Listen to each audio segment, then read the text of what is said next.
Hello বন্ধুরা, নমস্কার। আমি সাগরিকা। আমি তোমাদের জন্য নিয়ে এসেছি মজার দুর্দান্ত একটি রেসিপি। আজকে আমি তোমাদের ভেজ মাছ রান্না করে দেখাবো। কিছু মশলা নিয়ে নিলাম। এতে নিয়েছি আমি গোলমরিচ গুঁড়ো, লঙ্কা গুঁড়ো, গোটা জিরে, কালো জিরে আর গরম মশলা। ভিজিয়ে রাখা মুগ ডাল নিয়েছি। জলটা ঝরিয়ে ভালো করে রাখতে হবে। আর এভাবে ফুলে গেলে সেটাকে মিক্সিতে নিয়ে ভালো করে মিহি করে পেস্ট করে নিতে হবে। তারপর আমি এতে লঙ্কা কুচি দিয়ে দিলাম, পেঁয়াজ কুচি দিয়ে দিলাম। একটা পেঁয়াজ ভালো করে কুচি করে দিয়ে দিলেই হবে। আর রসুন কুচি দিয়ে দিলাম। তারপর একটু আদা দিয়ে দিলাম, পরিমাণ মতো হলুদ দিয়ে দিলাম, একটু গোলমরিচের গুঁড়ো দিয়ে দিলাম, একটু নুন অ্যাড করতে হবে।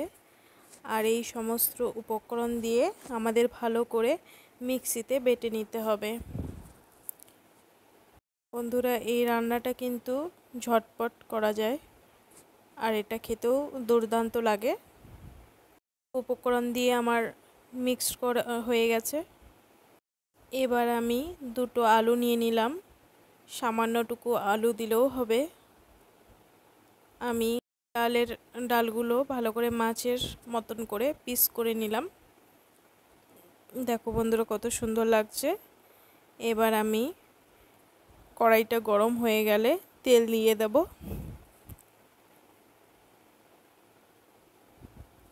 তারপর আমি ডালের বড়াগুলো দিয়ে দেব। দেখো, মাছের পিসের মতো লাগছে, অনেকটা খুব সুন্দর লাগছে দেখতে। এইভাবে রান্না করে খেতেও কিন্তু খুব মজা একটা রেসিপি হয়ে যায়। তারপর আমি মশলা করার জন্য পেঁয়াজ কুচি, রসুন, কাঁচা লঙ্কা, আদা বাটা, টমেটো কুচি, গরম মশলা, তারপরে গোটা জিরে, সমস্ত কিছু উপকরণ দিয়ে মিক্সিতে ভালো করে বেটে নেব। আর মিহি করে বাটতে হবে। তারপর কেটে রাখা আলুগুলো আমি ভালো করে ভেজে নিলাম লাল লাল করে। তারপর কড়াইয়ে আরেকটু তেল দিয়ে দিলাম। আর তেলটা একটু গরম হয়ে গেলে আমি এতে কালো জিরে দিয়ে দেব। কালো জিরেটাকে ভালো করে ভেজে নেব। নেওয়ার পর বেটে রাখা মশলাটা অ্যাড করব। তার সাথে আমি লবণ দিয়ে দিয়েছি আর হলুদ দিয়ে দিয়েছি। এপাশে লঙ্কা গুঁড়ো দিয়ে দিয়েছি, গোলমরিচ গুঁড়ো দিয়ে দিয়েছি। আর সমস্ত উপকরণ দিয়ে আমি ভালো করে খুন্তি দিয়ে নেড়ে চেড়ে নেব। আর এদিকে আমি আলুগুলোও দিয়ে দিয়েছি। ভালো করে সমস্ত উপকরণ দিয়ে কষিয়ে নিলাম।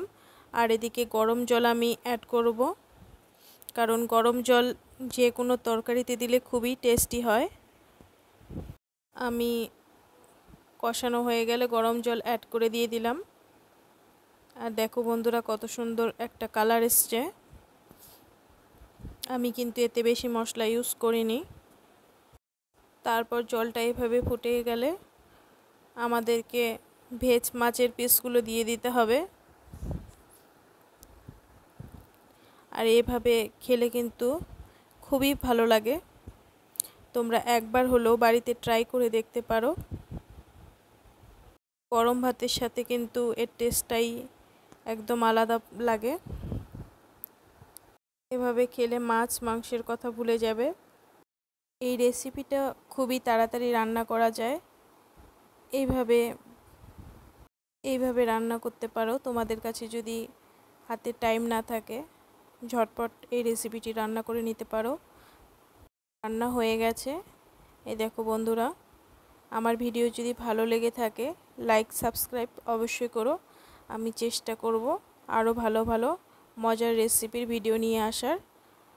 তোমরা এভাবে আমাকে যদি সাপোর্ট করো তাহলে আমি ভিডিও বানাতে উৎসাহ পাবো। থ্যাংক ইউ বন্ধুরা।